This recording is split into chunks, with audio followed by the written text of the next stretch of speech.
It was the afternoon of November 24th, 1971. A nondescript man walked up to the Northwest Orient Airlines counter in Portland, Oregon. He bought a one-way ticket to Seattle using cash. He was quiet, dressed in a sharp business suit with a black tie, and looked to be in his mid-40s. He gave his name as Dan Cooper. He boarded Flight 305, ordered a bourbon and soda, and waited. No one knew that this quiet man was about to kick off the greatest unsolved mystery in FBI history. Just after 3 p.m., Cooper handed a note to the stewardess. When she didn't read it immediately, he leaned in and whispered, "Miss, you'd better look at that note. I have a bomb." He demanded she sit next to him. To prove he wasn't bluffing, he opened his cheap attaché case to reveal a mass of wires and red-colored sticks. He had specific demands: 4 parachutes and $200,000 in $20 bills.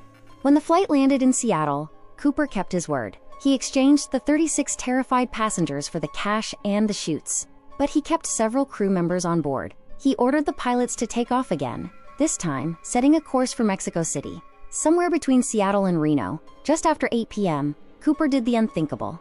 He lowered the rear stairs of the 727 and jumped into the freezing, rainy night with the ransom money strapped to his body.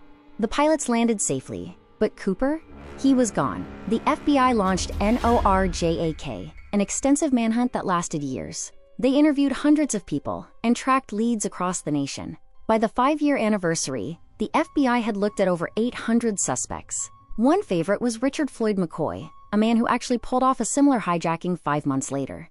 But McCoy didn't match the physical description provided by the flight attendants. Most experts believe Cooper didn't survive. He jumped into the woods, at night, in a suit, with a non-steerable parachute. This theory was confirmed for many in 1980, when a young boy found a rotting package of $5,800 near the Columbia River. The serial numbers matched the ransom, and the name D.B. Cooper? That was actually a media myth.